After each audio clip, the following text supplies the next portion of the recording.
Hello everybody and welcome back to the biggest Man United fan channel in the land. This is the United Stand. It's match day in the Europa League as Manchester United take on Rangers.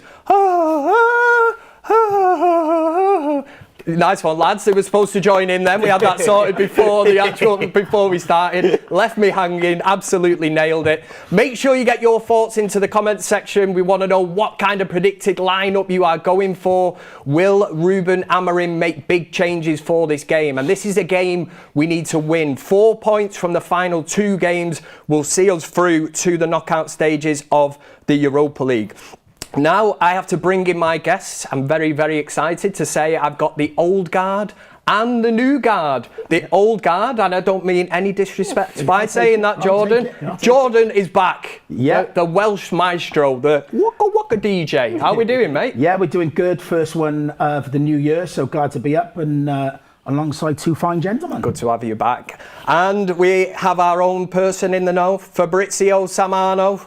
How are we, mates? Yeah, I'm good, thank you.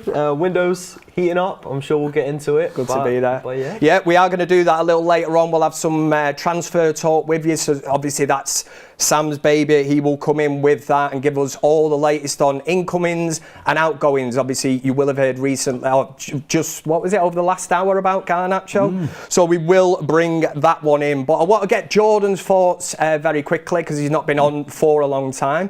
We're looking back at that Brighton kind of result on Sunday. Not great preparation coming into this Europa League game. Obviously, this has been dubbed the Battle of Britain this evening, but I take it like we were very disappointed with the performance. Yeah, first of all, hello to everybody in the comments. You can see everybody saying hi. Good to see everybody. Yeah, really disappointing result on the weekend.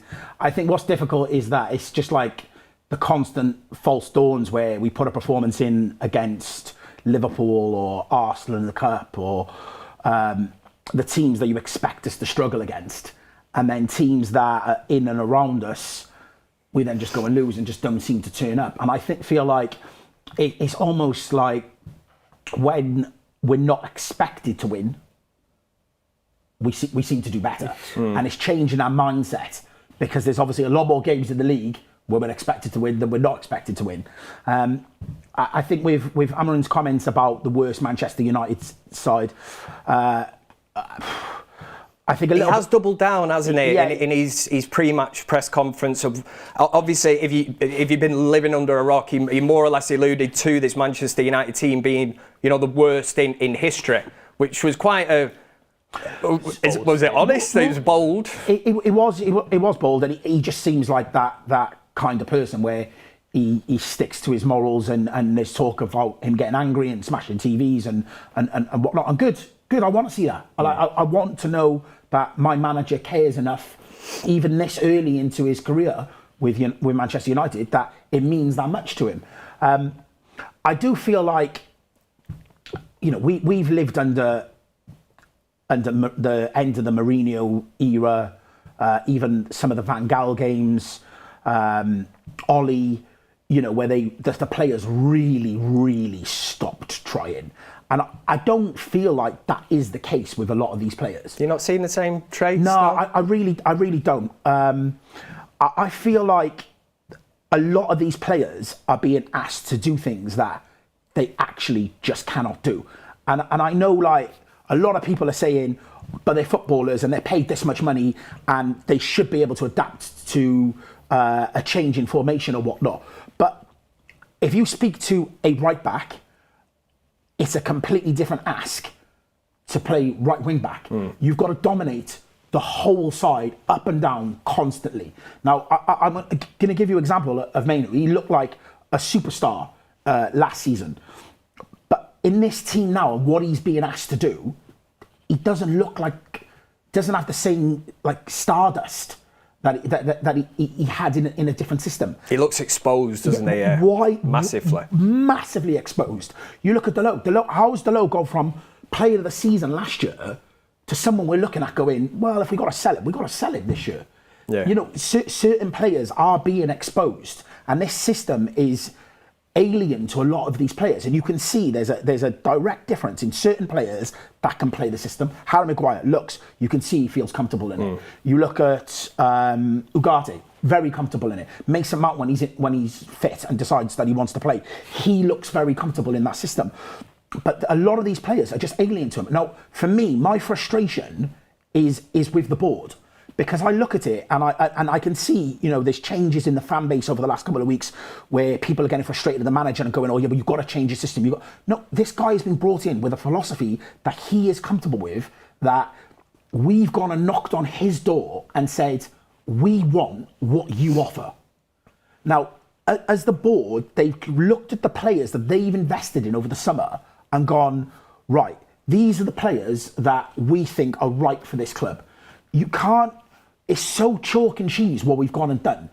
Now, if they decided to keep Ten Hag, which they did, and then back Ten Hag, they should have brought a manager in that the nucleus of what they were building with Ten Hag, whatever that was, they brought a manager in and gone, right, this manager now can take this to the next level. But what they've done, they've drawn a line in the sand and they've gone, right, we're going to bring a manager in with a completely unique philosophy on football system, and then not backed him.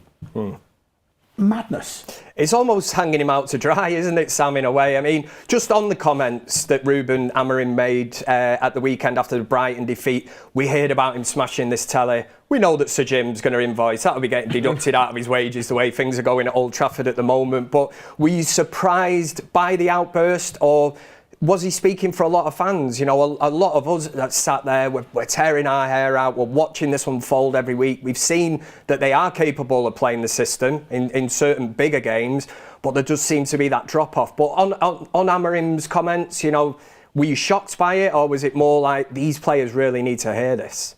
I was only shocked by he said we are probably the worst Manchester United team in history. I was only shocked by that because it is very uncommon for a manager to actually come out and publicly say that. Now, am I upset or angry that he said it? Absolutely not. I think he is well in his right to speak the truth, because time and time again, we watch managers do press conferences, not just Man United, just managers everywhere do press conferences and just lie. They literally just sit there and they lie, and they themselves know that that is not the truth.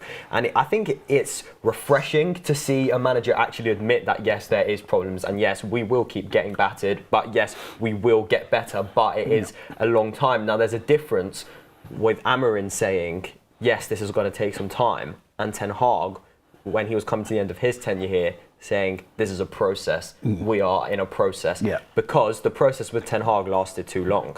We are in a new process now with Amorim. We are in a new formation. We are going to hopefully get some new players that can play the way that Amorim wants them to play, and then I think we will see, because don't get me wrong, there are signs of improvement in this Manchester United team under Ruben Amorim. It's just not fully coming together yet. But if you get Amorim the players he wants, I have no doubt that Manchester United will start playing proper Ruben Amorim ball. And do you know what, with that, I do feel like, not making excuses for him, but I think a lot of what he said, number one, was in anger, and we all say things in anger that we shouldn't really be saying.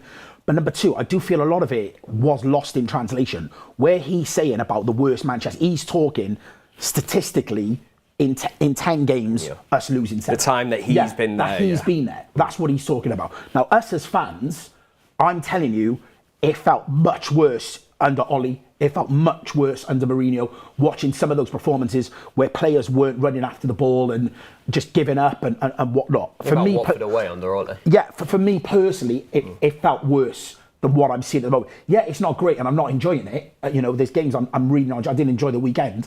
But when he's talking about the worst team in history, I feel like I've seen worse Manchester United sides. I don't know how you... But when you heard them comments, you must have... mini fist pump where you go, we've been waiting for this manager, somebody to actually call out the players, because as Sam rightly alludes to, you look at somebody in stark contrast like Erik Ten Hag, who was trying to pull the wool over our eyes match after match in that 2-year kind of stint last season. And it did. There was times when I heard Erik Ten Hag coming out in post-match press conferences, and the stuff he was saying you didn't believe. Yeah. Now, what was so hard-hitting about what Amorim actually did there? And the thing is, he has backed down. I mean, in the press conference yesterday, wasn't it? He said, first of all, I want to talk about that. I was talking more myself than for my players, because I was talking that, and you have a coach who starts out losing 7 games in the first 10. Yeah. So, I mean, do you look at it as being, of course there's always going to be pressure at Manchester United, but is it the first kind of chink in Amorim here where he's been rattled slightly, the size of the club, the task in hand? Because surely he's not, undermined it, or, you could see under previous managers, more experienced managers at Manchester United have failed. So why should it be any different for Amorim? No, I don't. I feel that was more shots at the board than necessarily shots at the players. I feel like he turned around and said he didn't want to take the job mid-season. And in hindsight, and it's a wonderful thing to look back at, if the board weren't going to back the manager in January, they should have just left Ruud in until the summer and let him manage out, because he knew the players, he knew a system that he could get more out of those players than try to bring someone in that was going to radically change things and then not support him. It was clear. He said, I think it was November, December time, I think Beth asked the question about, having a look at the players, and he said something about, I need to see who can adapt to the system and so forth. I can't remember the exact words. Well, he knows now. He knows exactly what's what. And the players that he can rely on and get a shift out And of. I remember the last time I was here was when Anthony started, and I nearly fell off my chair. Yeah. And we were like, what the hell has happened here? And that was him having a look at everybody and seeing who can play the system. But it's also a cry for help to the board, going, listen, I need a wing back. My only option is to play Anthony there. And so Jim must be sat in the stands looking, going, what the hell have I bought here? Like, what is happening here? But the only way he's going to be able to fix this is by putting his hand in his pocket. That's it. And this whole thing about financial fair play, and we haven't got them. Listen, we've got money. They can find money. They knew what they were invested in. He's talking about being a lifelong fan. How has he not seen what we've seen for years? He knows what players are not good enough. He knows that he's coming into this club and he's got to spend money. So don't give me all that lifelong fan stuff and you're going to come in and transfer window comes along and you go, we haven't got the money to spend. It's nonsense. And the frustration, sorry I'm ranting because I'm not being on for a while. I'm waiting to shout mic drop and we'll just end the stream. Listen, I'm loving this, man. Sorry, ranting. Go for it. I've not been on for a while. I want to get it off my chest. I'm seeing fans already like turning against the manager and saying, it's this, and if he carries on like this is going to happen. No, we've gone and knocked his door, looked at his system, looked at what he was doing, a chance to win the league, doing well in the Champions League, and gone, right, you're our guy. You're one of the best up-and-coming managers in Europe. Your philosophy on football is what we want at the club. We'll back him. Get your wallets out and back him. That's it. Wow. That must be the best pre-match rant I have ever heard in the entire history of the United stand, and I've done shows like this with Ricky before. Even Ricky's more chilled out on a match day than Jordan. I'm fuming. Wow, the comment section is going to be absolutely. No, my head's gone. My head's gone. I love that. My head's gone. Calm down, Jordan, man. It's match day. We're supposed to be bringing the good vibes to the people here, the community. A couple of super chats to bring in. Mr. Cheetah says, "Big up all the crew. Big up yourself." Not sure what that was. JDV says, at least Jordan, the football genius, is back. And that was put in a while ago. Now it's going to be the football god has returned. In terms of the system, Sam, Jordan quite rightly says, Ineos must have knew bringing this manager in. He is stubborn. He said it in his first interview as United boss that he will bring, he's coming in and it will be his way or the highway. I think we've seen that with the likes of Rashford, what's going on with Garnacho, whatever, which we will get into later on in a little segment called Transfer Talk. But yeah, I mean, he's going to stick to his principles and beliefs. And the message is, if you are not up for this, if you're not going to adapt, then see you later. And I think he's 100% right in thinking and saying that way. He was told you can come in and you can play Ruben Amorim ball that we saw at Sporting. Yeah. It is completely on the people above to now enable him to play Ruben Amorim ball. If he has come in to play with a squad that can play Ten Hag ball, but that can't play Ruben Amorim ball. Reshape the squad. He said to those up above, reshape the squad, let me have the players that I want to have, and trust me, I can do fantastic things. And as I said before, we can see signs of improvement in this Manchester United team, but if those upstairs won't back him and won't give him the needs and the players that he wants, then we are just wasting our time. Yeah. And that is the harsh truth. Yeah. It does. It goes back to the summer where, I mean, I sat here on a Thursday night doing live shows, and I love the fact that Ineos were backing Eric Ten Hag. I love the fact of Omar Barada coming in, Jason Wilcox, and it was like, get these people in, these football people, to support the manager, because we felt that he'd been left out to hang to dry. But you do look at it to an extent, and you think, well, you brought him in mid-season. Yeah. You've already clearly said, and I've always stated that I believe Amorim would have wanted to wait from the summer. The thing for him is, if he hadn't have took the job now, and I think he's already said it himself, that opportunity, that bus would have passed. And who knows when, he could have been Manchester United manager. But at the same time, you do feel that he's kind of been thrown in at the deep end. Yeah. The players that they brought in the summer, some good players, some where you look and they do not fit this system. So, why would you bring a manager in, at the risk of repeating what Jordan put absolutely beautifully just before, a manager in that's going to change the system and doesn't suit the players? Yeah. It's crazy, isn't it? I don't. My head's gone with it. Because what it's doing, again, it's dividing the fan base. We've brought in an amazing manager, somebody that's got so much potential, and we've just gone and work your magic, and we're not giving him any sort of tools. And we're now this far into the transfer window, and we're now suddenly starting to get linked to players. But all that's going to happen, and we've seen it time and time again with these January transfer windows, the window's going to close on us, and we're going to run out of time, see you in the summer. So it's another season that we're writing off. And we're not in a position to keep doing that. We are in a terrible, terrible league position. We're going into games against teams that we should be able to play off the park, and we look at them going, we're not going to get a result here. Rangers tonight, I look at them and their league form isn't great, but they've been playing well in Europe. We're going to have a tough game tonight. Yeah. They're going to look and be like, do you know what? Yeah, let's go and stick one on these. Well, in the standings, they are just behind us, aren't they? That's what I'm saying. I know it's been dubbed the Battle of Britain. It always will be, whether it's Celtic United, Rangers United, whoever it is like that. But like you say, it's a huge game. And from Rangers' point of view this evening, I think they'll be rocking up, and that they'll sense, that United, and we knew that they've not been the United of past years. We cannot live in the past, but they'll certainly sense that coming to Old Trafford this evening, that they can get a result. I think the biggest thing I want to get across to everybody in the comments, and I thought we've got 6,000 odd in at the moment, guys. Your frustration with these results shouldn't be aimed at the manager and his philosophy. We knew what we were signing up to when we approached him. The frustration needs to be with the board. That's it. Because the money we spent in the summer is irrelevant now, because we've changed manager and we've changed philosophy. So it's irrelevant. So when you bring someone in and you make that decision, you've got to give him a war chest to go, right, let's bring your players in to play your system. And do you know the mad thing is, the type of players he needs are workhorses. It's not like we need Galacticos. We need players that understand the position and can actually deliver across 90 minutes. And what we've got at the moment is even some of our best players, because of the amount of pressing they're doing, they're burnt out by 60, 70 minutes.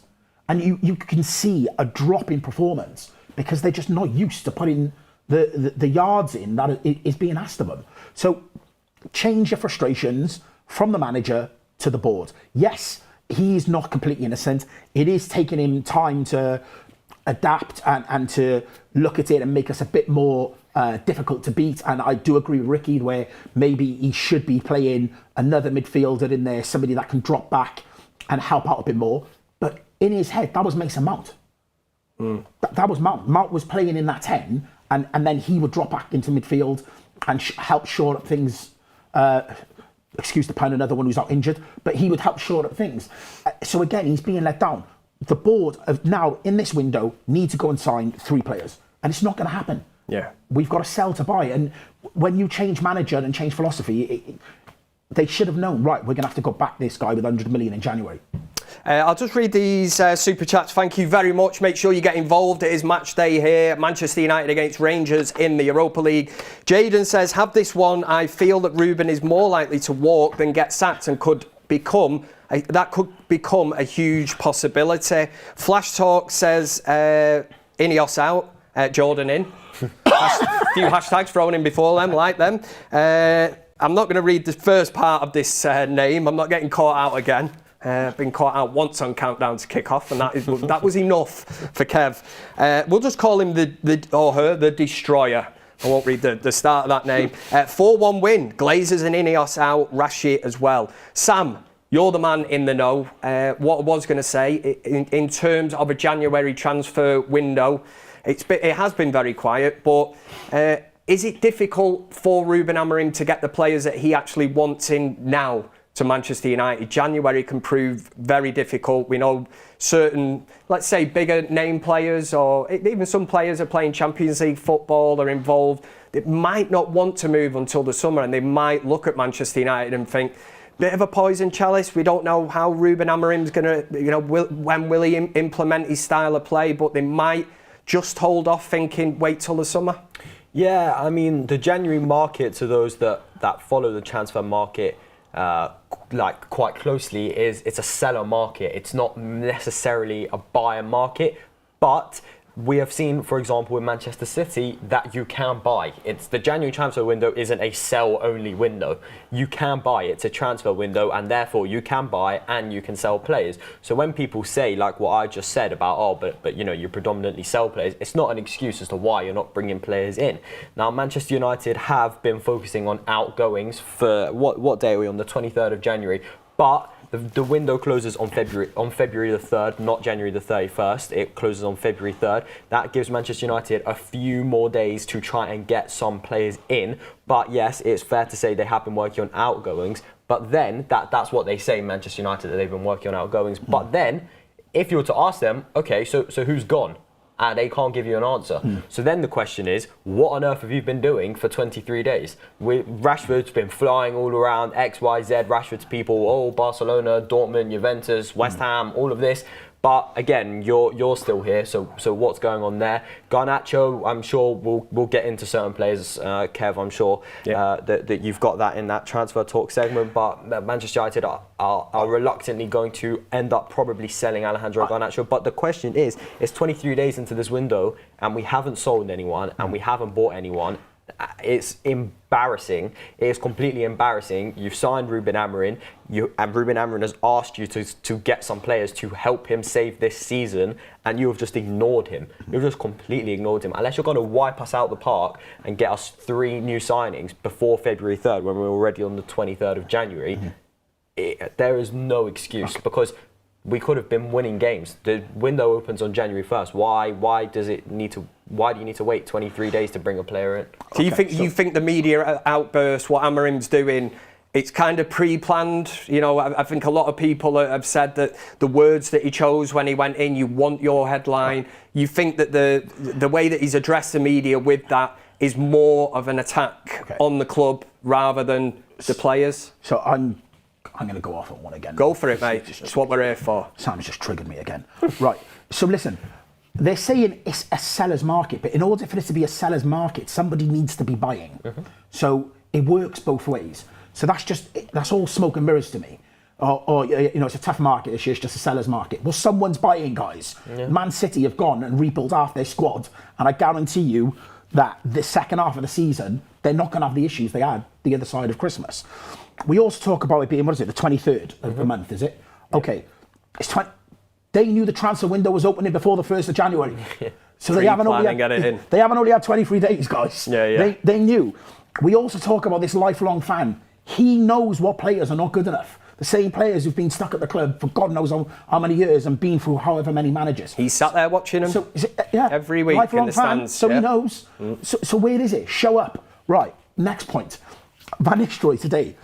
There's rumours that he's on about walking out and leaving because he was promised certain things at Leicester and they haven't delivered in the transfer window.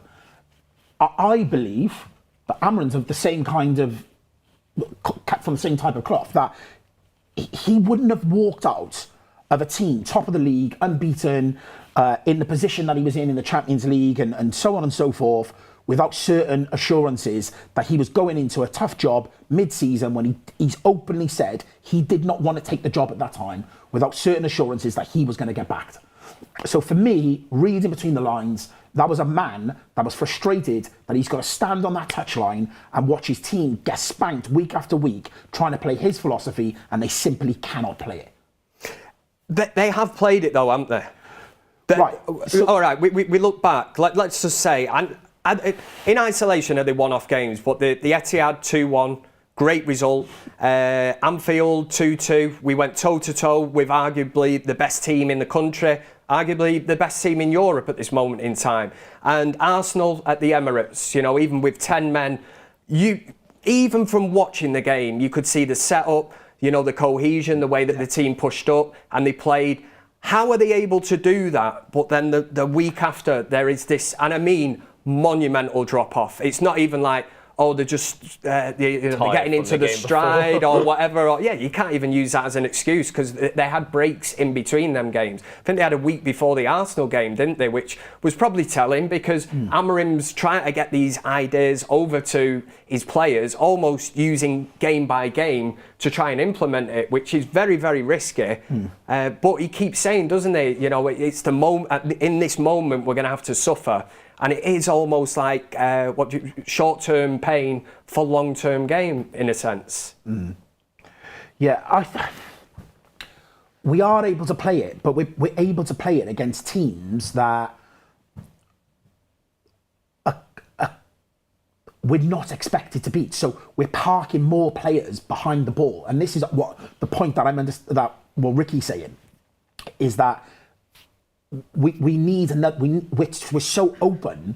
We need to be made hard to beat. And I remember I think it was the last time I was on, saying something about Casemiro. Like, and I'm not necessarily talking about him as the reason why we'll start winning games. But I'm just going to use it as an example. We were screaming out for there to be a double pivot alongside Ugarte. The first thing Van Nistelrooy did was put them two together. It instantly makes us harder to beat. Now, if you were then to push Mainu forward into a 10, which I feel he'd be better suited, you've then got a more defensive-minded double pivot, and then you've got a midfielder that can then drop back and make us harder to beat. So, yeah, the manager is at fault for certain aspects of it. I totally understand. He could be utilising the squad better than he is.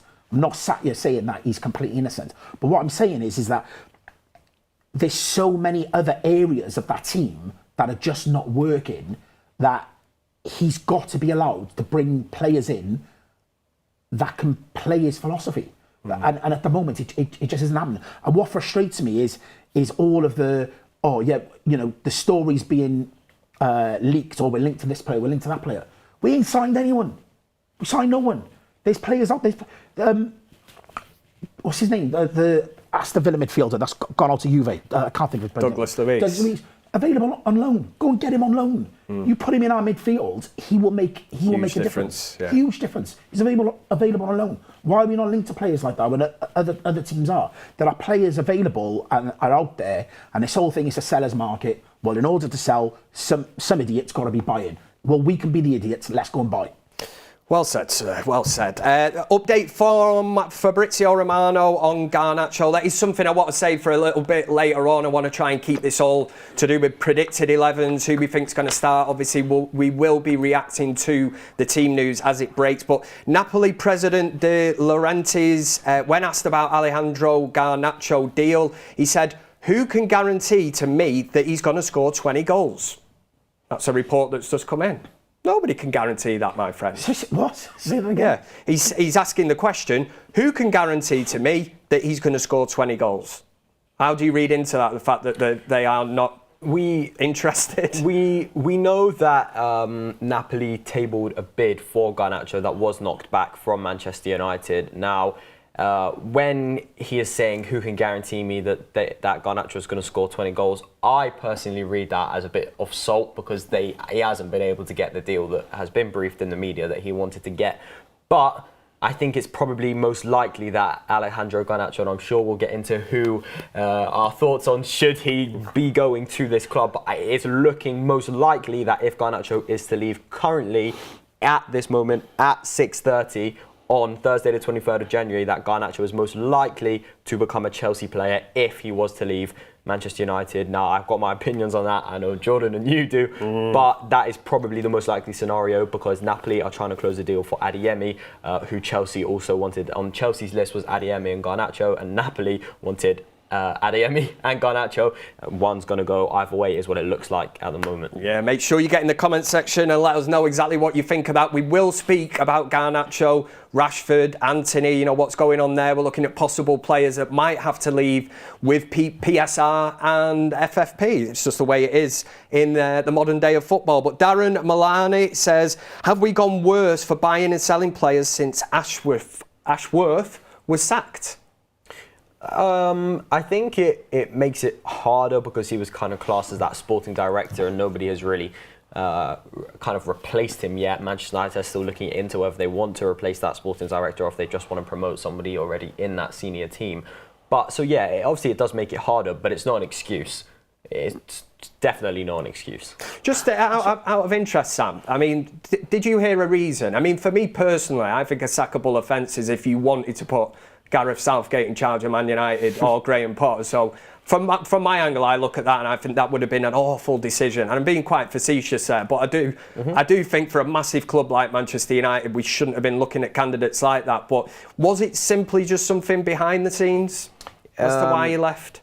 A disagreement? If you speak to people inside of Manchester United, we're talking about Dan Ashworth, right? So they kind of said that his ideas, it was fair to say that Dan Ashworth's ideas kind of clashed with the other Ineos board members' ideas, and it was agreed by all parties that he should leave Manchester United. That is what is going to be best for everyone. It's true that Dan Ashworth wanted probably that English type of manager to replace Ten Hag, your Southgate, your Potter. Those type of managers are the type of managers that not that Graham Potter wanted in, that Dan Ashworth wanted in. He wanted a Southgate, he wanted a Potter, and while the Ineos board, they wanted an Amorim, they wanted somebody like that, Nagelsmann. These were the type of names that were circulating. So it's true that their ideas clash, so that is probably why Dan Ashworth isn't here right now. But if Dan Ashworth was here and Dan Ashworth got his way, I'll tell you for a fact that Ruben Amorim would not be in charge of Manchester United right now.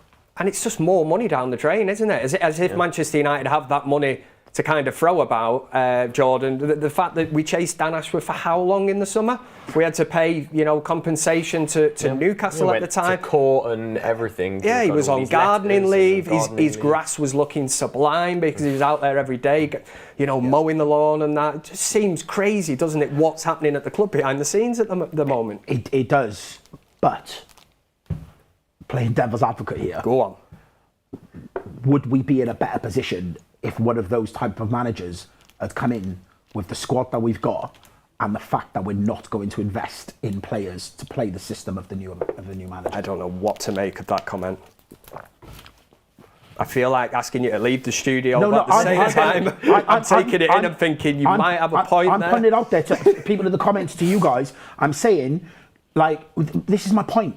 So Gareth Southgate? No, definitely not. No, Graham Potter. And it's not a manager that I want. It's not. I'm very happy with Amorim. I just want him to be backed. My point is, you made the decision after the FA Cup final to give that manager a new contract. You then gone and backed him with X hundreds of million on players, however much it was, right? You've then decided to sack that manager. You've then looked at the squad, what you were building and what you've invested in, and you've brought someone that is polar opposite to what he was building. And that's my point, is that would they have been better either A, going, right, we've got no money till the summer, leave Van Nistelrooy into the summer and let him manage this group of players that he's worked with, or bring a manager in that was like-minded to what Ten Hag was building to work with the players that we've got, because it just looks so alien to some of these players. Even pre-agree with Amorim and just bring an interim in that can play that Ten Hag type system, and then when Amorim, because obviously we know Amorim wanted the Manchester United job, just have someone, like you said, to take those players through, and then bring Amorim in the summer in a summer transfer market where you can properly back him. that would have been a sensible idea. Now, none of us are here saying that we wish Ruben Amorim was never Manchester United manager. We are also happy that Ruben Amorim is Manchester United 100%. manager. Our frustration is with those upstairs that you told Ruben Amorim you are the guy, but you've told him you're the guy, but he's not getting anything for that. It's like me saying to you, Kev, you're going to do every 10 a.m. show for the next 5 weeks, but there being nothing to talk about. Just going to turn the camera on and just sit there. Do you know what I mean? Yeah. I'd give it a go. They've literally said to him, you go, you bake a cake, but here's the ingredients for an omelette. Yeah. Yeah. That's it. You're on fire this evening. Wow. I'm pissed off. Excuse my language. I'm just... For anyone that doesn't know Jordan, Old Guard used to be on, and when he gets on, he just, it's almost like this pented up anger and frustration. It is. It's like months. And what was it? November you were last on. End of November. So he's literally for the last couple of months. This is just like a volcano erupted. It's because I sit and I watch every build-up, every show, and I argue with the screen, trying to talk to you all, and I can't get you, but no, I'm here. So let's have it. Yeah, I love that. It just goes to show that was a great super chat by Darren Malani. You know, if you get in a decent enough topic, we can discuss. Obviously, anything to do with transfers, that's Sam. Football is clearly Jordan, and I don't know, any life issues come to Kev, as if you take any life advice from Kev. But let's move swiftly on. Sam, what time will we have the team news? 10 minutes. 10 minutes. Let's go into can we nail down Ruben Roulette? It's been very, very tough this season trying to pick an Amorim team. Let's go for starters. Is it even a question or in doubt after the horrific mistake against Brighton, which more or less just killed off the game, that Onana starts this game, or is Bayinda an option for you, Jordan? Right. Do you know what? You started me off now. I knew I was going to trigger him. Let's get a poll in the chat, right? Onana or Bayinda? Who would you start? Because I think Sunday is still very fresh in the memory. There'll be people like myself. I was sat behind there on the fan forum, and I was at the point when I was asked. I just said, "I'm done with Onana. I'm out." Now it was at the height of being. It's like sticking a microphone in a player's mouth after losing a game. You know, when you just say something and I've had time to think, but to be honest, I've not actually changed my stance on this at all. Right, so how many days ago was that game? So it's Sunday, wasn't it? So I've called off. I'm done with him. Have you checked out? I'm done with him. I'm done with him. That's it. I've seen enough. The problem is he gets praised for making saves that he should make. He's been found out on crosses, so we get targeted on every single corner. He makes stupid mistakes. I still don't forgive him from the fact that he single-handedly cost us Champions League group stages last year. Was it last? Yeah, last year. I'm done with him. It's happening too often, isn't it? I'm done with him. That's it. We've got another goalkeeper there. Give him a run of games and let's see what happens. Because for me, look, he looked dreadful I can't remember who did we play, and he played. It wasn't. Oh, Spurs in the Carabao Cup, wasn't it? Yeah, he looked a bit. He looked ropey. But then he gets a man of the match performance against Arsenal. But this is what I'm saying. So I seen stuff with him against Arsenal, and I was like, do you know what? There is a goalkeeper there. And when he's screaming out, going, he wants to be number one, he wants to play more football. That's what I want from my number two. I want my number two to put pressure on the number one. But the amount of mistakes he makes, he's just a frustrating goalkeeper now. And we brought him in to play this wonderful football, playing up from the back and all this. It's never happened. His distribution is actually dog shite. Like, I'm being serious. Like, if you actually watch him releasing the ball, he is not great.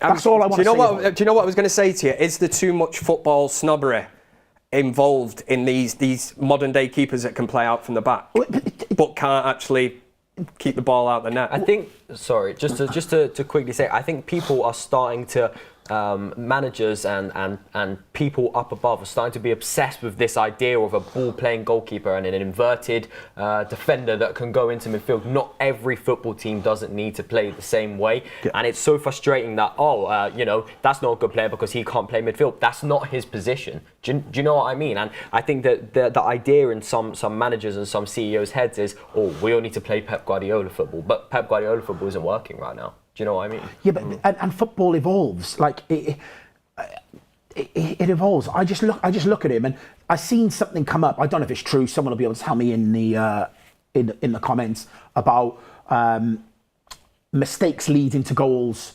I know this off the top of my head. Okay. Yeah.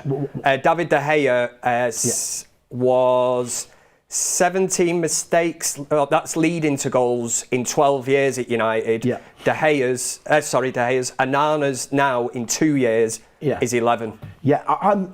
And again, it's not De Gea versus Onana. We're trying to figure out. I mean, the poll has only been running for 2 minutes, and already it's 89% in favour of Bayinda starting this game this evening. Yeah. So I don't think it's being reactionary. A lot of us have watched Onana.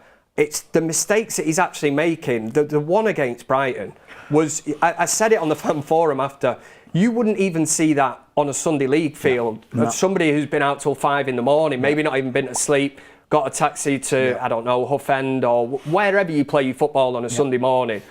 A keeper, even of that calibre, would have dived down and just grabbed the ball. Edward Scissorhands would have saved that. Yeah. and this is what we're dealing with. The more importantly, the bigger problem is every team in the league have found him out. They know to just pile pressure on him on corners. Like Arsenal have laid the blueprint out, and then every team have just followed suit. He looks so uncomfortable on his goal line. He looks stiff.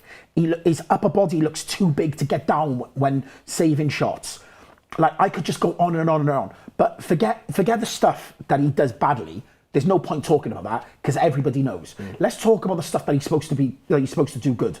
He's supposed to start attacks. We supposedly wanted a goalkeeper that got assists. Nonsense. Why do you want a goalkeeper that gets assists? You want a goalkeeper that saves goals. He does not save goals. Yeah. He does not start play in the way that we thought he was going to. So for me, he's on the chopping block of players that Amorim is going to need to replace. It is. It's that old Roy Keane saying, but a keeper's job is to keep the ball out of the net. That's your job. Yeah. It's as simple as that, isn't it? Yeah. So, I mean, with that poll in mind, I mean, it was 89% in favour of Bayinda starting this evening, which... Unvoted. Go vote. Thank you. 91% now. Thank you. That's where we are with that poll. We'll move on to what we think the defence will be this evening. I've put 3 names that I personally would go with this evening. That's De Ligt, Maguire and Martinez. Do we have any takers or anyone that wants to come back at Kev and say no?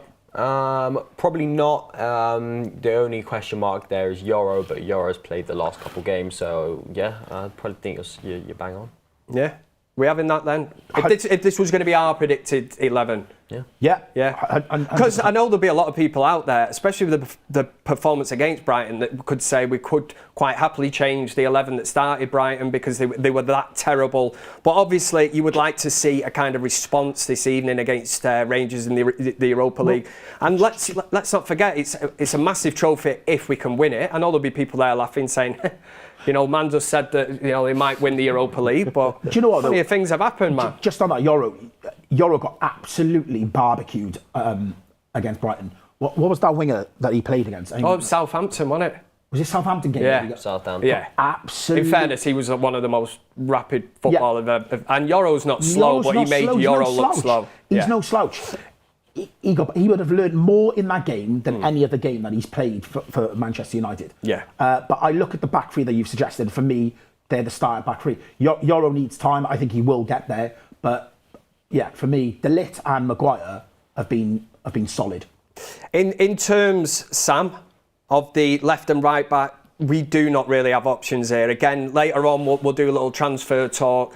Obviously, I've put left back in there. It just seems to have been highlighted enormously over the last few months of how much we can't rely on Luke Shaw, we can't rely on Malacia. It's an area of the team that this manager now needs to address. He's picking up another manager's mistake. I personally think that Erik ten Hag should have dipped into the market and got a left back.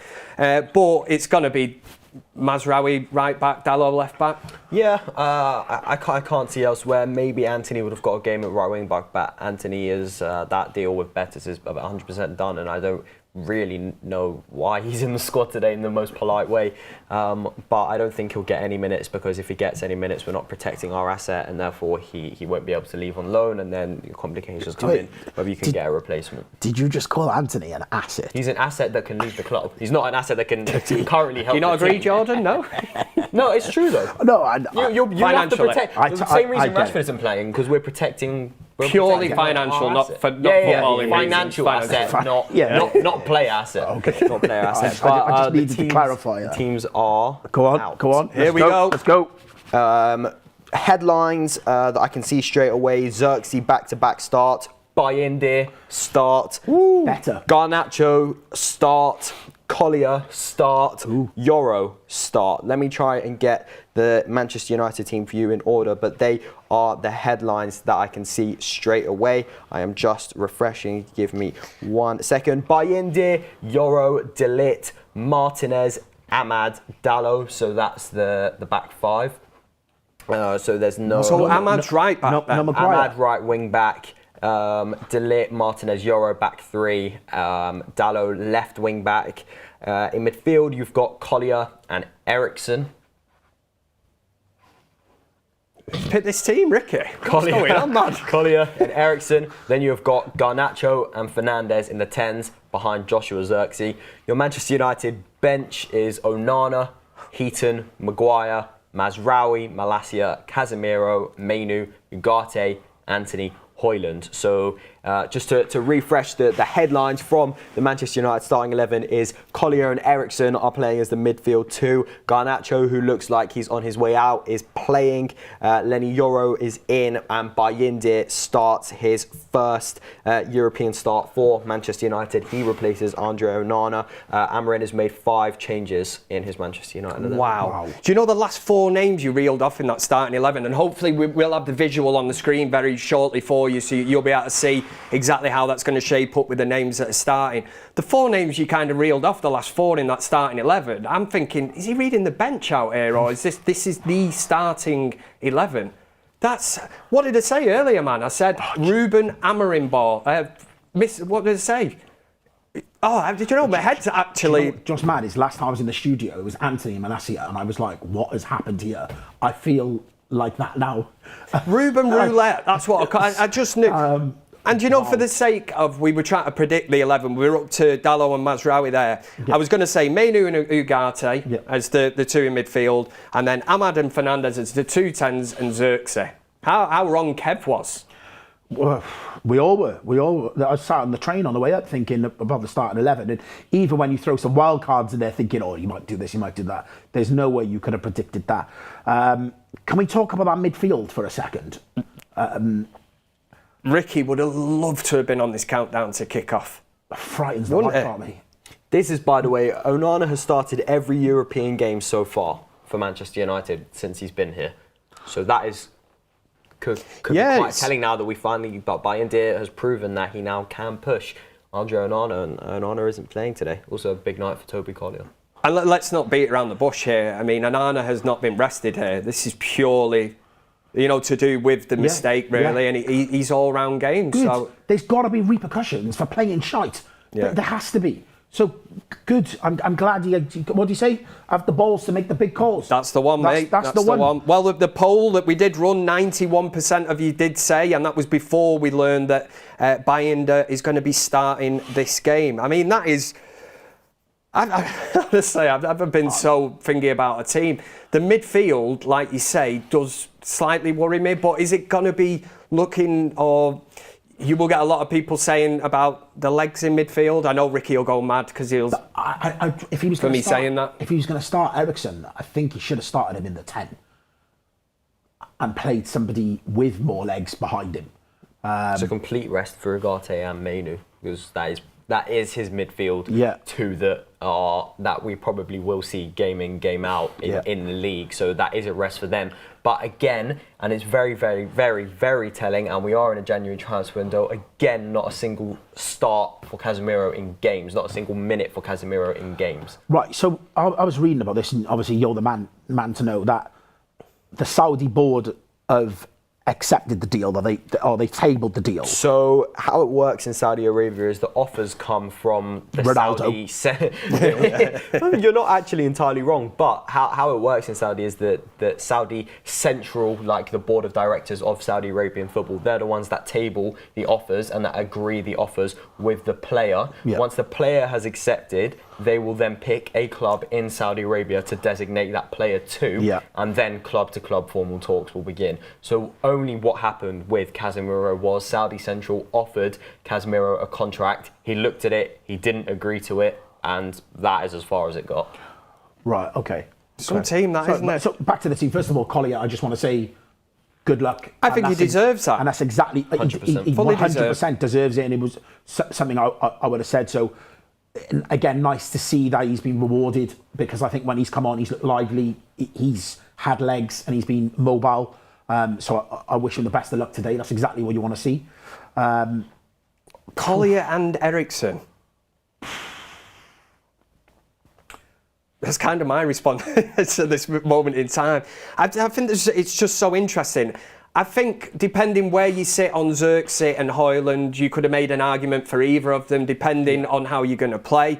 I think the overwhelming argument would have been to go for Xerxes. I'm not saying it's very much between him and Højlund. I think Højlund's had some tough games recently, but I do look at Xerxes. I think he's had a few cameos. He brings others into play, which he might look at. He can hold the ball up. Well, that helps, and he stays on his feet. Which makes a huge difference. I never thought for a minute that Fernandes wouldn't be in there, but Garnacho, I mean, we're talking about a player here who's, I've heard on the way to the studio, is linked with a move away from the club, and I do think, how do you read into this? Well, just a question. Are we sure that Bruno's not playing alongside him and that Eriksen is in the 10?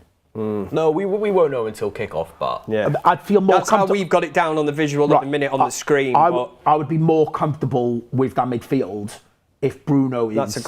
That's a fair point. Is sat alongside Collier and Eriksen is in the 10. That's how I see it. I don't necessarily disagree. Yeah. Well, you're going to have legs in there, aren't you? That'd be that. Oh, yes, she is. Star girl. You're then asking Bruno Fernandes to do the job that he has done. He's proved that he can do. He's going to sit in that midfield. He's going to have to be very, very disciplined. He is capable of that. I know he didn't have a great game at the weekend, but who did? Who did?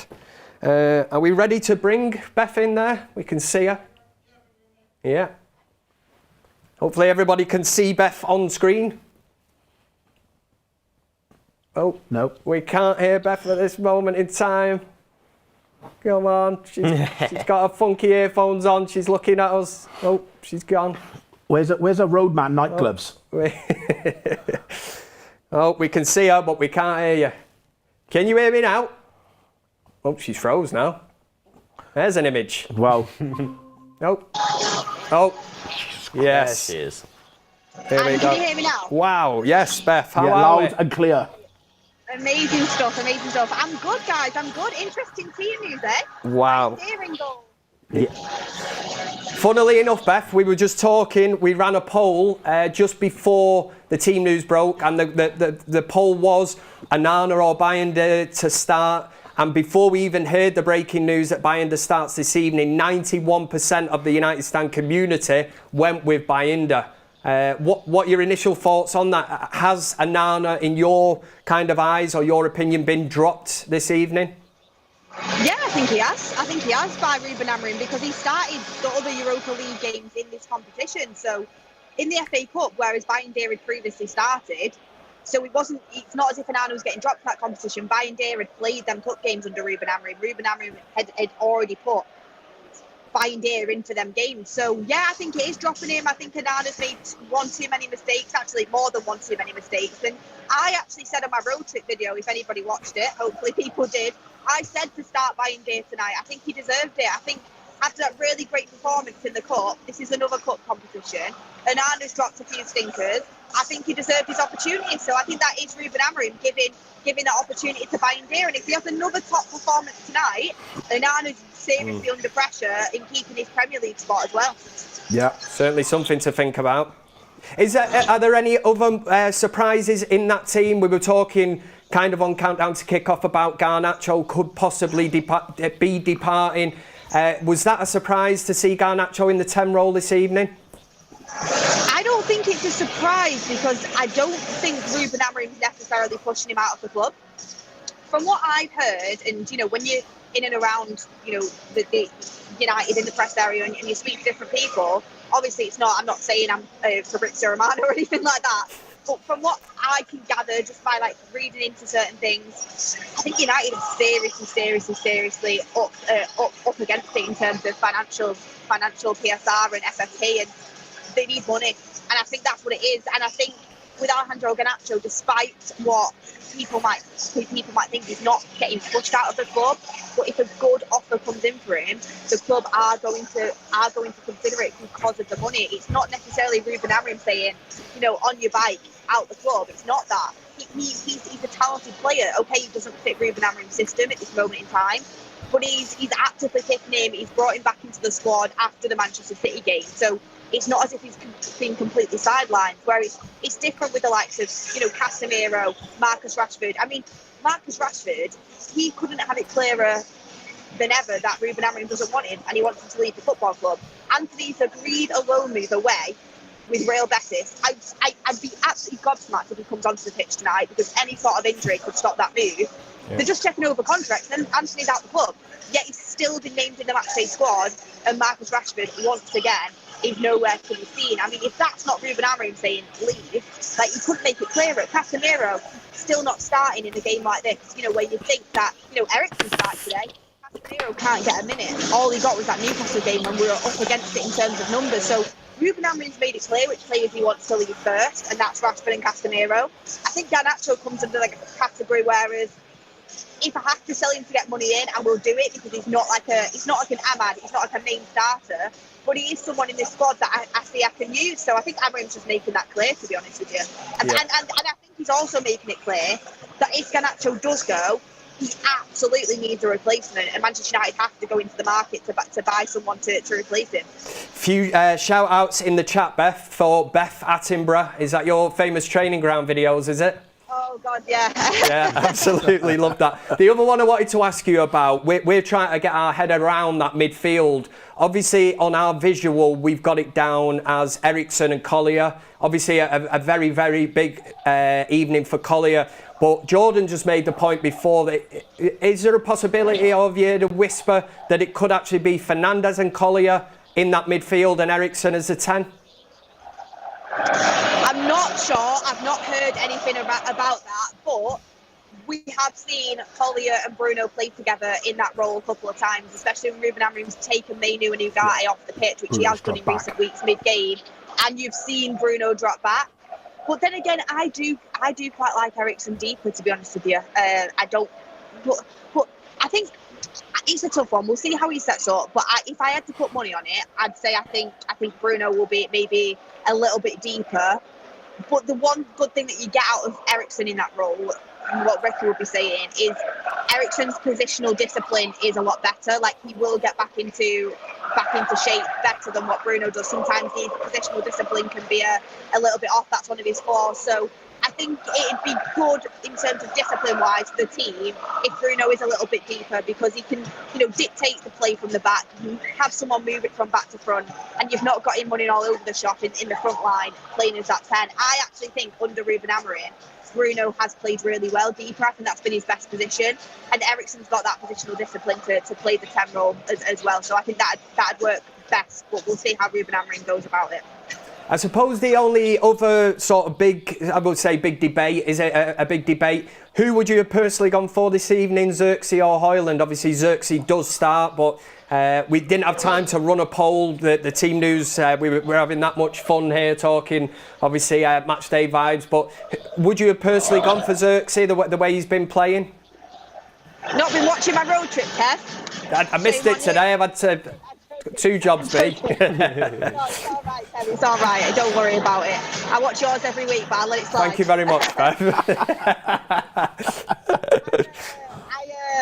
I said, and I stand by the fact I would have started Xerxes, because I just think if you're going to go with a striker and you're going to start him, at least give him a run of games. Like, you know, Xerxes starts one game and then he doesn't score, and then Højlund's back in, and then he doesn't score, and then Xerxes back in. Like, give him a run of games. In the Brighton game, okay, yeah, he didn't score, but I thought, like you would say, Kev, he did his job. Do you know what I mean? Job. Yeah. He held up the ball. Like, his link-up play was decent. He was feeding off scraps. Although Højlund has got a good record in the European competitions for United, but I would have stuck with Xerxes. Give him that opportunity for a run of game from the start. See what he can do. Beth, can you tell that lot to shut up? We want to just say, be quiet. I know, they're absolutely loving it. Yeah, they're absolutely loving it. Very, very loud. I take it they brought a lot of fans with them? I mean, it's not full yet, but they're just very, very loud. You know what the Scottish are like, Kev. Certainly do. They're bringing the party. They look buzzing to be here. They look more buzzing than the United fans, I'll tell you that. Yeah, because the United fans are all sat there thinking, I don't know what the hell's going to happen here this evening. Can I just quickly ask, obviously, before I have to go, how are you feeling about it in terms of the game today? Are you confident? Jordan, are you confident for this one? Yeah, I feel like some of our better games and results have been in Europe recently, so I 2-1 win, I think. 2-1 win. I'm going the same. I've gone 2-0. Nothing's getting past Bayinda. And I called this before, and before I knew he wasn't in net as well. So yeah, 2-0. Yeah, I said 2-1. I think Manchester United will win. Nice. All going with wins. We don't learn, do we? No, never. False hope. I said Man United had beat Brighton on Sunday 3-1.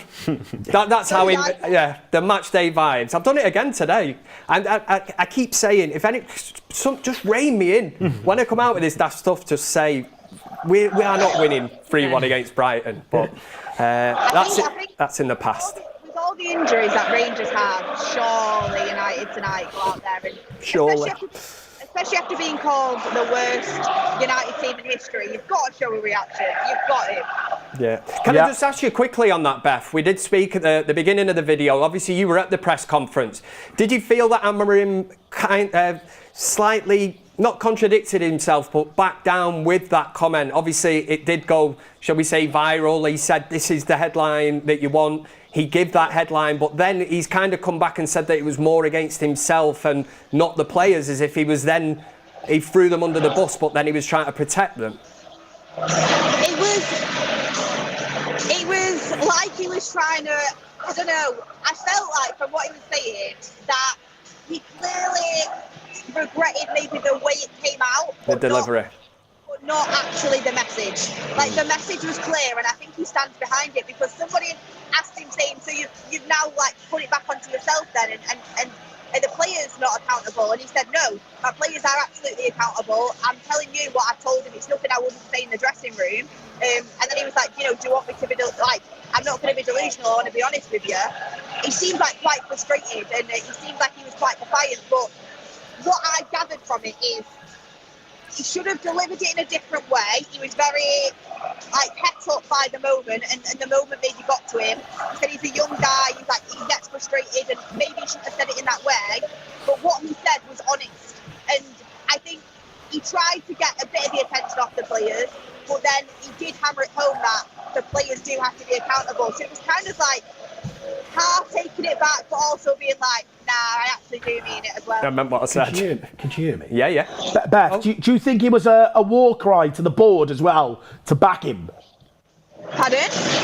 Do you think it was a cry to the board to get them to back him? Yeah, I do, and I think he's subtly said a few things that makes you think, oh, he's basically asking for help from the hierarchy. Yeah. He's already mentioned his conversation with Sir Jim Ratcliffe. Like, he's actually gone into a press conference and mentioned that he spoke with Sir Jim Ratcliffe. That, to me, is a little bit of a hint of get me some players. Yeah. The fact he's including the likes of Anthony in a matchday squad over Rashford is another hint. Yeah. Move Rashford on and, get me a replacement, i.e. now we're looking at Dordy. The fact Alejandro Garnacho's starting tonight, he's probably going to go by the looks of it. That's another one. I need players. And just him basically completely standing by the fact he's not going to change no matter what. He's not going to back down on anything. That's another play saying, I need help, I need transfers, because clearly these players aren't cutting it. Yeah. So I think he's cleverly said a few things that make you think, oh, I need some help here. Like, give me some help. Yeah. And I think he's doing it because this is the most safe he will ever be as Manchester United manager. Yeah. The board have just appointed him, right? That's Ineos's guy. This is the new hierarchy's guy. We're losing a lot of games, and the league's basically wrote off, let's be honest. We're not going to get relegated, but we're not going to probably crack top half of the table.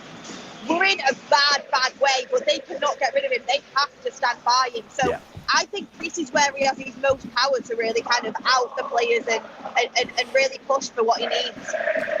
Well, thank you very much. Is that time up for you, Beth, isn't it? I know you're very busy this evening. Yeah, and I know it's getting really loud here as well. I wish I could twist the camera around, but I don't know how to do it on this one.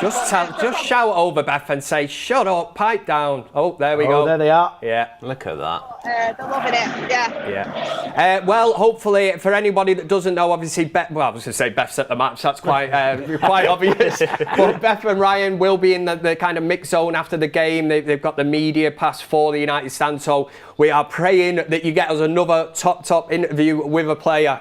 Will you ever better, Bruno? Will you ever better? Will they want to speak to us after what we said about him? Well, if we get beat, they won't speak to us. Maybe if they win, they might not. How could they not speak to you, Beth? I'll just stand there like, please everyone. No, but good luck for that, and thank you very much for your insight, Beth. Thank you, guys. Can't wait to see the forum later. Thank you very much. Right, there goes Beth. Let me get through some super chats very quickly. Thomas says, Ratcliffe is another Glazer, never mind PSR. Niki says, I'd rather go through this now than in the summer. Matthew Baker is in there saying, Jordan, can you get Mark to do a live show in Cardiff? Is that something you're capable of? I've suggested this so many times. I really, really want to bring the United stand to Cardiff. I want to go to Cardiff. There's so many Welsh Reds. I want to go to Cardiff. Let's just go. Let's just go. Let's just go to Cardiff tonight. Well, an official. Yeah. No, there's so many Welsh Reds. I would love to bring a United stand show to I like that. Yeah. No, I've asked. We've got to give the people what they want, the community. You know what I mean? How many years has Mark sat there and said the community's the main one? Yeah, get in the chat. Do you want to see the United stand live in Cardiff if you're from Wales? That's what we'll spam the chat with later. And there we go. Oh yeah, no sheep emojis. No sheep emojis. Never. United stand in Cardiff. No, we've been there and done that. Do that one. Show XX says, good luck tonight, guys. Can I get a quick start bench sell? Do we like a game of this? Yeah, we could do that. Sam looks like a man who loves it. Iniesta, Modric, Kevin De Bruyne, and it also says, love the show. Oh, producer Greg's in with sell De Bruyne straight away. No messing about, no thinking about it. Iniesta, Modric, Kevin De Bruyne. Do you want to go totally off topic here, but this is what we do. We listen to the people. I was waiting for Beth to talk. Oh, yeah. Beth went 10 minutes ago. Sell De Bruyne. Start Iniesta. Yeah. You've got a legend. Yeah. So, I'd agree on that one. I'd do the same. We're going with that. Vinny Red One says, Ruben coming in summer just delays process. At least now he's had time and knows the crap he has. Can now use summer window and pre-season knowing all he needs. He has in terms, he's got a bit of a, should we say a free hit? Right. So he's got a free hit. But Sir Jim doesn't have a free hit. Yeah. He's a life. You've got it in for Sir Jim, haven't you? Yes. Bloody hell, man. Yes. Let the old man, let him have a night off, man. No. Listen, I'm on him. Like, Oh, don't get me started. Look, claims to be a lifelong fan. There's no free hit. There's no free hit. He knows what we're going through. He knows the pain that we're going through. But he grew up being a United fan. Nah. He gets it. Grew up a United fan, but a Chelsea season ticket holder. Yeah, so. like, no. There's no... No, Greg there's said no he's free a hit. lifelong United fan. Do you know I got slated for the fan forum on Sunday because I didn't want to turn it into an Ineos thing. I just said it wasn't Ineos' fault that we got beat 3-1. You get hammered? God, oh, wow. Good, you deserve it. Yeah, nice It's their one, yeah. fault. It's your cronies about get on to Kev. It's their fault. No, I'd still look at them players sometimes out on the pitch. My argument is because I've seen them do it, and I do know the drop off. I think there is an element that they're not good enough, as you've rightly said. But sometimes I do look and think that they're not putting it in as much as they should. And this has been a running theme, manager after manager. Like I said, even more, shall we say, experienced managers. Jose Mourinho complained about this same issue, that players weren't running. You know, not running. It's a basic fundamental of football, man. I'd be interested to look at the running stats under Amorim versus Ten Hag, because I'm telling you, it looks to me like they are actually... But they're just burnt out because they're not fit. No, it's not so much that they're not fit. It's a different type of player to place certain positions in that 3-4-3. They're just required to be workhorses in certain areas of that formation, and we just don't possess it. And I've got to look at Delo as the perfect example. He's gone from being player of the season last year to looking really mediocre this year, ropey. And he was easily the most improved player under Eric Ten Hag, and it seems to have reversed and flipped where... he's being asked to play a different role on an opposite side that he's used to. You've got to go and fix these things. So, lifelong fan, if you're listening, get your wallet out. There we go. Do you know what we need to do? I'm going to have to bring this in, actually, whenever I do these, but Super Chat of the Day. So we'll have that now. From now on, I want to start reading these out. Okay. You think in your head, and we'll award somebody that's Super Chat of the Day. Nate says, oh, great start. Anana is great at kicking the ball out of play. Yeah? Agreed. Facts? Agreed. 100%? How did I describe his distribution?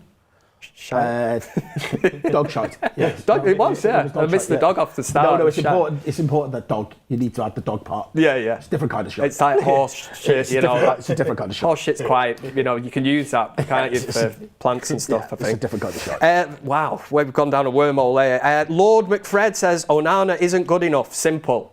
Yeah, we're getting some great ones here. Nate says, bring back Dino. He's bossing it at Palace. No. We've been there, haven't we? We've been through these days. Dean Henderson. Is he playing for him? Yeah, week in, week out. Yeah. Is he? Yeah. Right. He's a bit of a passion merchant. Sure, When's the I last watched time him you the even heard that Well, if he name, does though? his job. Sure, I watched the other day. Keeps the ball out he the didn't net. start. Might have been a cup game. Right. They played in the FA Cup. Oh, they did. They played Arsenal? No. I watched them against that was in the Carabao Cup. He might not have played then. But, Yeah. But, no, He's in the league. He plays week in, week out. yeah. Okay. Next one's Joseph Baines says, Kev, anyone ever told you look like Beckham? Ooh. Don't lie. It says teabag. It says teabag. Wait! Producer Greg laughing his head off in my ear. You can't hear him, can you? It says teabag. Hey, how dare you? Honestly, man. Matchday vibes here. I obviously know that you're taking the mick, but I'll take that one. There's your super chat of the evening so far, anyway. And that was their first ever super chat to the channel. What a belter. Oh, love that. Henry T says, loving the countdown to kick-off lineup. Come on. United! Asher says, this is 100% Amorim saying he wants to keep Garnacho. No, I don't think so. No? I don't think so either. Is I think is he putting him in the shop window? You've got to ask the question and look at that bench, and it's if Garnacho doesn't play today, who plays? Because there's no Rashford in the squad, and there's no and Anthony. You're not going to risk because Anthony's closed his deal to go to Betis, and you're assuming he'll go in the next few days. Yeah. Which is why it's so important that if Garnacho goes, we have to get a replacement. Are we actually linked to anyone in that position?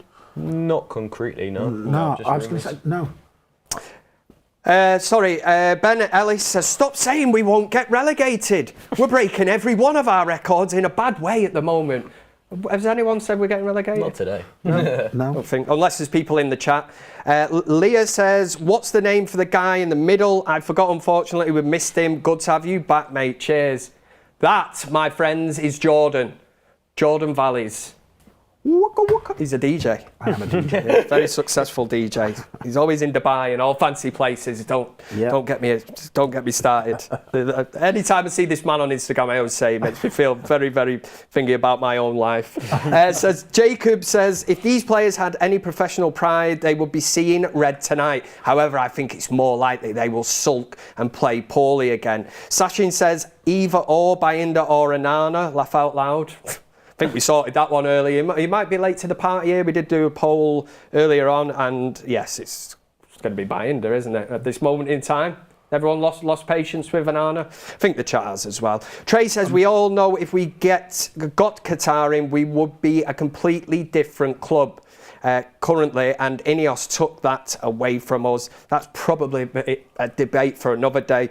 Jake says, do charity donations and ambassadorial wages, etc., come under PSR rules, or can Jim pay them himself? They don't want to use their own cash. Something I wanted to actually bring into the forum later on. I think we'll wait till later on about the kind of cutbacks. So there's a great plug to stay here on the United Stand. That'll be later on after the game for the fan forum. And we've got one that says, round of beer for the United Stand team. Woo! Also, would you consider coming to Singapore for a United Stand tour? You can sort that out. We should just do a United Stand tour. We should just go everywhere. A world tour. Yeah, why not? World. That's where we are now. Would be awesome to have you guys in this part of the world. And that's Nasruddin. Hopefully I've pronounced that name right and I've not said something like really. Did it pass that? It didn't sound like anything that's going to get me in any kind of trouble. No, it didn't. I'm keen. Yeah. We've got 15 minutes left. This is his area to shine. Not that you've not already been shining this evening, mate. I don't want to take anything away from you and talk you down. I want to do a bit of transfer talk. Obviously, it is match day. We've gone through the team. We know who's starting. It will keep coming up on the screen somewhere here, so you'll know if you're joining us late who's starting. But in terms, and again, we won't be able to do this again now on a match day, will we?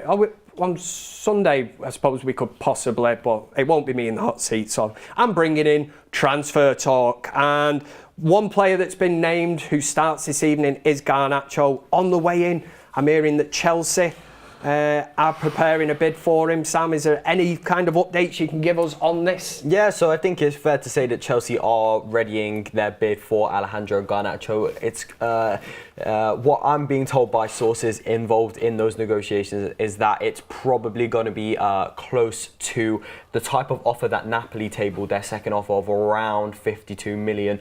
Probably 52 million with add-ons, but that is unconfirmed and Chelsea still haven't decided their bid as of an hour ago, so they're still talking internally about what bid for Alejandro Garnacho they will land, but they are preparing a bid and Alejandro Garnacho would be open to that move whilst Napoli are trying to close a deal for Adeyemi. It's fair to say that some senior people at Chelsea that I am lucky to have the contacts with and speak to are like, when you speak to them, they are so excited by the potential of Garnacho going there. They think he is the perfect touchline left winger. They think he suits Maresca's project. They are literally over the moon that Manchester United are even contemplating selling Alejandro Garnacho. And there is some belief within Chelsea that they will be able to get that deal done for probably around 65 million euros, 60 million pounds, potentially pushed to 70, 75 with add-ons. That remains to be seen. But yeah, Chelsea readying their bid for Alejandro Garnacho. In today's market, what would you put Garnacho? If you heard that Garnacho left tomorrow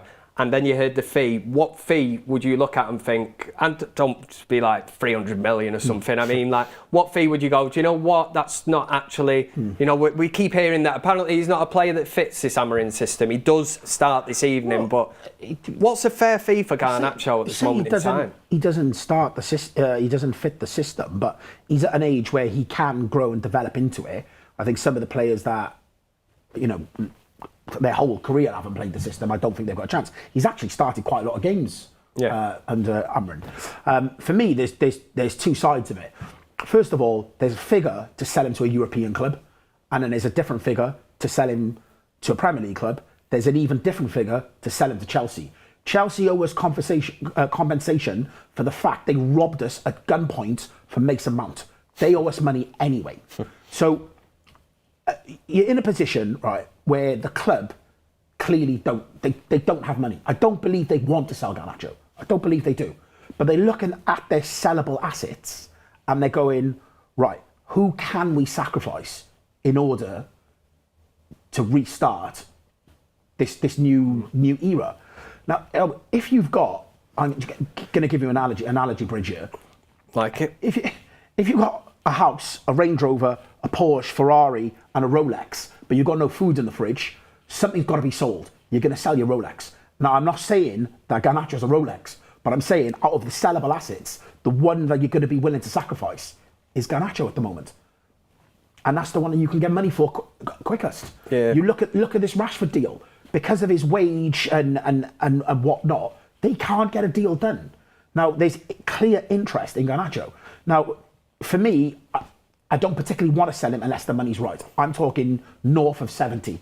If somebody comes to the table with that, and then we could do it. The whole thing as well about some people are talking euros, some people are talking pounds. Listen, at the moment in time, the exchange rate, there is a big difference now.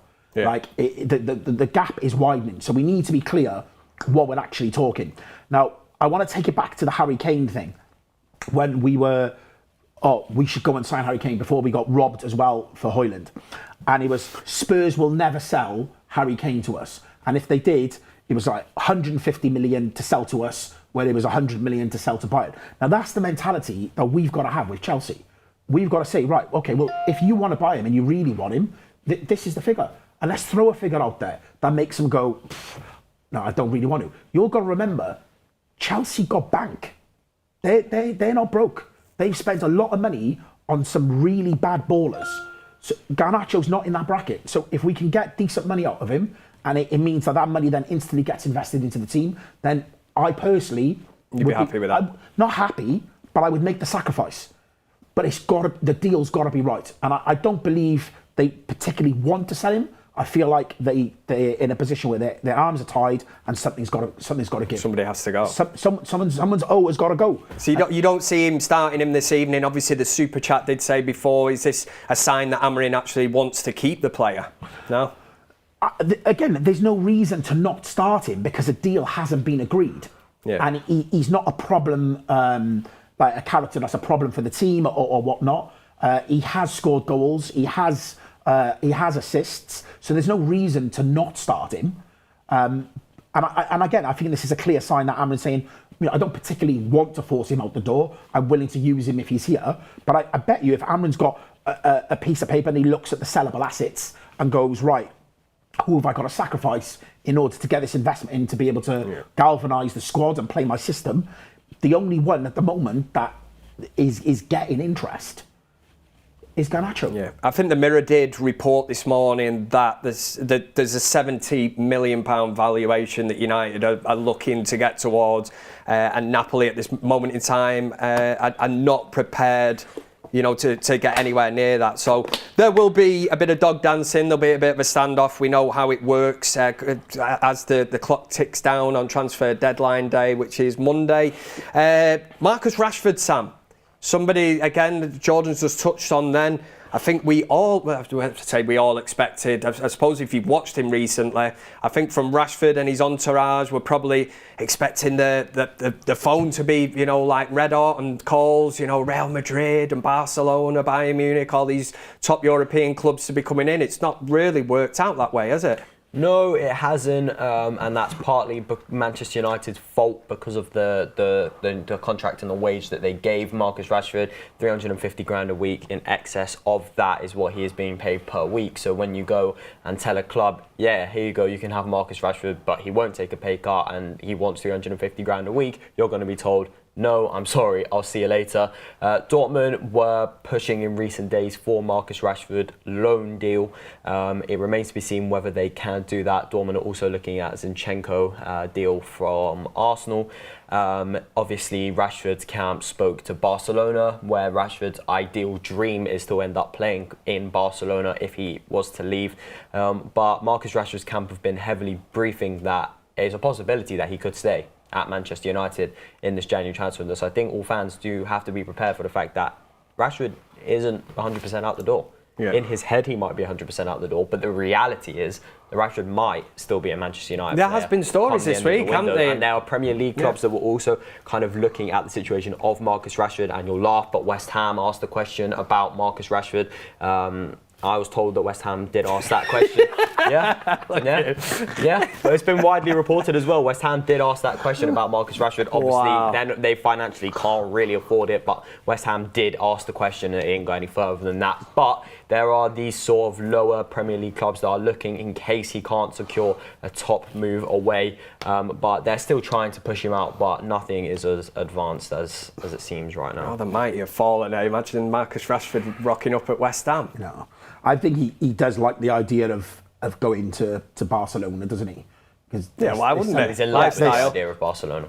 What's that? He's in love with the idea of playing I bet for he Barcelona. is, because it's almost like, look, I've gone, But sunny, nice place, nice climate. They're more broke than we are, and they've pulled every lever possible. So that deal ain't happening anytime soon. They've still got players they can't register. It'll be a low move. United will probably subsidise the majority of the wage, and he can go off and get a bit of sunshine in the sun. One player we did touch on earlier, he's in the matchday squad, believe it or not, Anthony.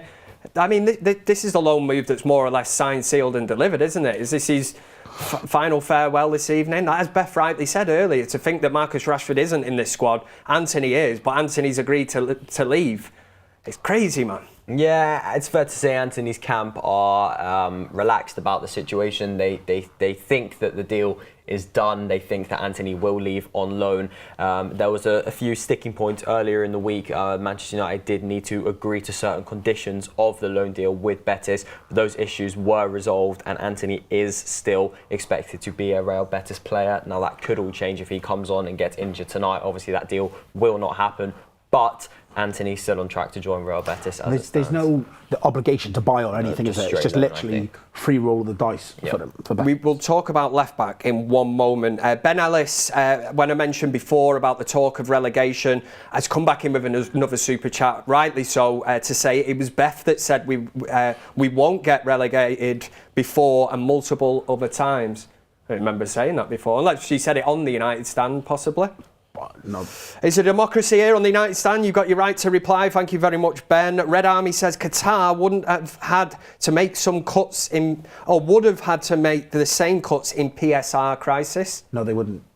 Go on, put Red Army in his place or her place. No, they wouldn't. They wouldn't. Look at Man City. There's ways around it. Well, they would have cleared the debt, wouldn't they, for starts? It's an excuse that they're using because they don't want to put their own money in. That's it. Like, if you own a business, there's loopholes and there's ways around things for you to manage your money ins and money outs. Like, it's a nonsense excuse that. You better hope your taxman doesn't watch the United stand. It's true that the press have jumped on and have been mouthpieces for the club to be able to put that out there. It's all smoke and mirrors, guys. If they really wanted to sign players, if they really wanted to get deals done, they could get deals done. They don't want to spend money. Sachin is back on the tour, on the Talk of the World tour, which has just been arranged this evening on Countdown to Kickoff in the United stand. Sachin is saying an Asia tour, India, Singapore. Andy says the lineup is a far cry. It's a cry for help from Amorim. That's something we discussed earlier, but thank you very much for your input. Ben says, Sir Jim said it himself. You can't win the F1 without the right driver. Do you think he's forgot about the club he part owns? Get out your wallet, Jimmy.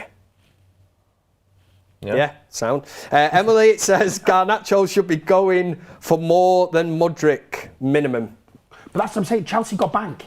Let's take him to the cleaners. If they really want him and they're in love with the idea of signing him, okay. They also owe us money for Mason Mount. I do not forgive them. Yeah. They robbed us. I think you're being a bit disrespectful of our greatest ever number 7, Mason Mount. Leave him alone, man. The disrespect, I can't take it anymore. I'm obviously joking there as well again. On the Ineos backlash from Sunday, I don't need more people clipping me up and saying, Kev's just said that Mason Mount's... Did you get it that bad? I got a few messages here and there, and I'm in bed with Sir Jim, frightening thought, in bed with Ineos. I'm like, yeah, bring it on, man. I'm not. Mazza says, can't guarantee Garner will get 20 plus goals, but if he doesn't, we'll gladly give them a refund. I suppose that'd be all right. Sessions with Simon. That could be anything, this YouTube channel. It really is frightening. Says, I could name 10 players that need to leave before Garnacho. Every transfer market just exposes how utterly useless Man United are at business. No. Even the mention of Rashford then, when you say how much money he's on, whoever sanctioned that, the Anthony signing, it goes on and on and on. I know, I just think there's fans are getting confused. We could all name 10 players that should leave before Garnacho. But the problem is, are they sellable assets? And if the club, the board are as broke as they say they are, and they need money in, there's no point trying to sell Malacia. You're not going to get anything for him. Like, you're not going to get anything for Ericsson, who's out of contract in the summer. You've got to look at, right, these are our crown jewels on the table. This is who can actually bring revenue in. Who are we willing to sacrifice? They've tried it with Rashford, and look where we're at. Can't get any money. Anthony, can't get any money for him. Casemiro, can't get any money from him. The only player that is getting interest, that's actually willing, that money's going to exchange hands, is Garnacho. I agree on that. Let me just say, we have got Andy says our finances are that bad we have to sell to meet financial fair play guidelines. The only bid we have for Garnacho is from Liverpool for 60 million. Do we sell our soul? Wow, that's a frightening thought. And Danny says Rashi doesn't start for Barcelona under Rafinha, over Rafinha, Lewandowski and Yamal. He's living in dream world. Well, he is hanging out for that. Very quick one, we're nearly to wrap up actually. I wanted to talk about the left-back position because it is glaringly obvious that we need somebody in that. We can't rely on Malacia, Luke Shaw. Dorgu is being mentioned. I think there was an update from Fabrizio Romano today. Have we got a bit of a Mexican standoff on the fee? Which is the story of our life, because whatever they want, so Jim Ineos won't want to pay. So exactly. Is there, can we get a compromise? Yeah, I think Manchester are expecting a compromise for Dorgu because they won't pay at the moment what they're being quoted for Dorgu. But I think there's a real possibility that deal can be done.